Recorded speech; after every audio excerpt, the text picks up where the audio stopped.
bacio di Lampedusa è il suo primo romanzo e si ispira a tutti quei migranti tunisini che sfidano il Mediterraneo ogni giorno per raggiungere le coste italiane di Lampedusa. Ecco, lei però di mestiere fa il medico, quindi le chiedo come le è venuto in mente di scrivere un romanzo, come è nata l'idea.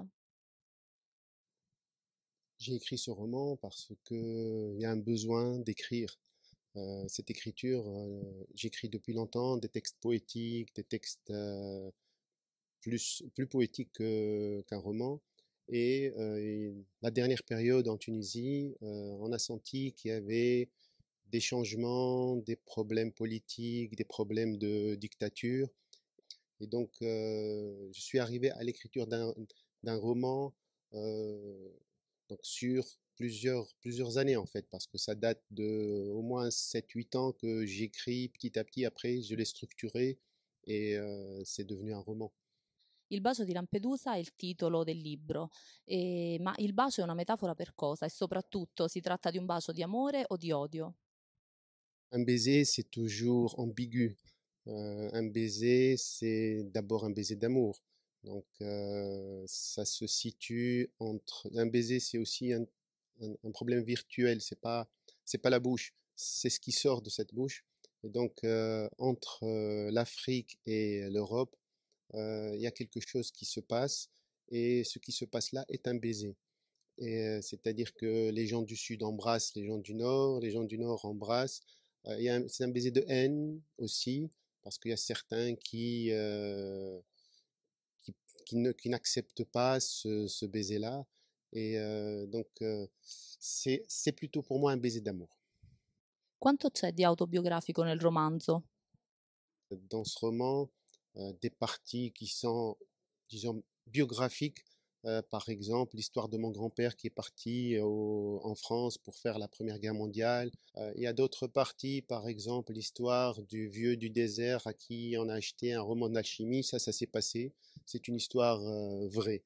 On est descendu, on est allé à Tozeur, on a trouvé ce vieux qui nous a donné un livre, moi et mon épouse. Hanno scritto del suo libro che si tratta anche in un certo senso di un manuale di alchimia. Ci spiega perché? Ce livre n'est pas un manuel d'alchimie. Ce livre est structuré comme des idées alchimiques, c'est-à-dire dans l'alchimie, il y a une balance de l'équilibre. La balance de l'équilibre, c'est une recherche d'équilibre dans la nature. Et cet équilibre-là, il faut qu'on le trouve entre l'Europe et l'Afrique et la mer Méditerranée disons, un lien de cette balance. Lo scopo della storia raccontata nel romanzo è, cito letteralmente, arrivare al di là del mare. Quindi lo scopo finale è quello di fuggire? Arriver au-delà de la mer, le but de fuir, une partie c'est fuir aussi. Une partie fuir parce que, en fait, toute cette immigration clandestine, qu'on appelle clandestine, c'est une fuite d'un état de pauvreté, de guerre, de dictature, d'inégalité. Il y a aussi un refus d'être fixé à une terre parce que toute la terre appartient à tout le monde si on veut faire de la philosophie.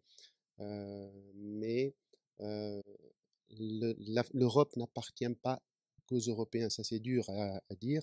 Et l'Afrique, avec toute sa pauvreté, elle a été d'abord colonisée, a eu l'esclavage, etc. Mais bon, on ne va pas revenir sur ça. Mais là, il faut qu'il y ait un petit équilibre pour que cette Afrique, qu'il n'y ait plus cette pensée de fuir. On ne va pas vider l'Afrique et mettre les gens en Europe.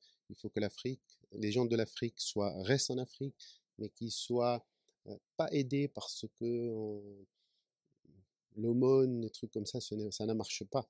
Mais il faut qu'il y ait de vrais programmes de développement et non pas d'hégémonie, de recherche de marché, parce qu'il y a la mondialisation qui est un terme un peu colonialiste. Une mondialisation, c'est un seul sens, ce n'est pas un échange. Qu'est-ce qu'il peut donner, qu'est-ce qu'il peut vendre l'Africain? Il peut vendre que le pétrole et puis ses ressources naturelles.